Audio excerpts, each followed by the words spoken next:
All right, as we head back to school, we want to empower families with all the tools they need to have a successful year ahead. So our guests today are here to help students of all ages deal with bullying.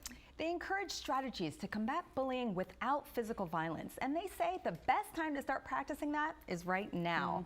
Master Daniel Amaguana from Pandas Karate is here, and he brought a student with him. Welcome. Who'd you bring with you, Master Daniel? This is Serafina, one of my black belt students. Hey, Serafina. We're not going to mess with you today, although you've got some non-violent strategies for us, right? Oh, yeah. Yeah, so tell us about your Sticks and Stones program. Sure. Sticks and Stones started off as just a basic program to empower kids and teens on how to deal with bullying without physical violence, and then it evolved into like a school assembly, and we've done it up and down the East Coast. We're really proud of it. That's awesome. And you've got 5 tips for parents and families you want to share with us today, right? Oh yeah, sure. I believe that whenever you talk about anti-bullying, it always starts at the dinner table in some sense. So we want to have these important conversations with our parents there. We want to make sure that we include topics on empathy, talk about a little bit of cyber safety as well, making sure we know who's being talked to online with our kids, and making sure that we spread kindness as well. If we are demonstrating that to our children, then the children will copy it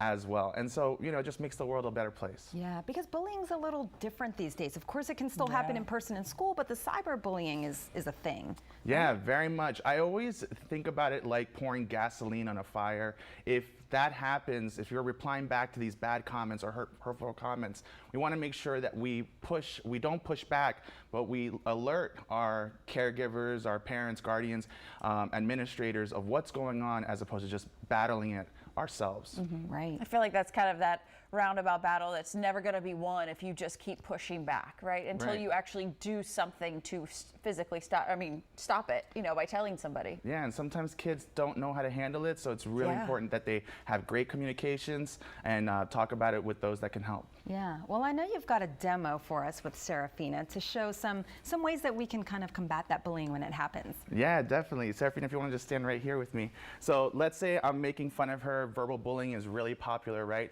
So let's say I come up to her and I'm like, ew, you know what? That shirt is really, really ugly. I hate it. What would you say to me? Well, my mom made me wear it. Parents, right? That's true. That's true.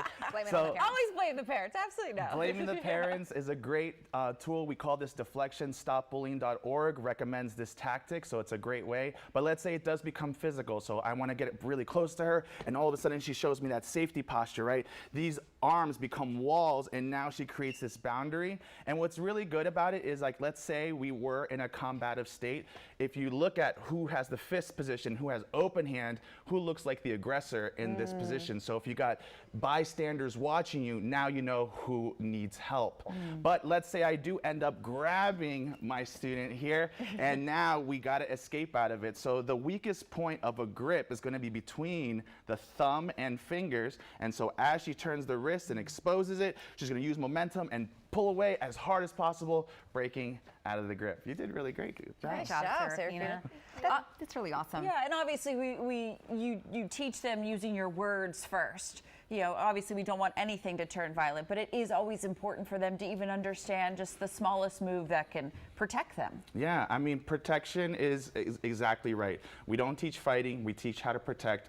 I do believe that violence promotes more violence, so whenever bullying situations happen, I like to solve with nonviolent tactics first, but then hopefully you know how to defend yourself, just like Serafina demonstrated. Right. Well, I hope if parents are watching at home that they do some of these tips, practice them at home with your kids, because when it happens, they're not like a deer in headlights. They know what to do with the hands. I love that tip. That's a great one. Yeah. Daniel, thank you so much. This has been so awesome. Great job, Serafina. Thank you guys for being here.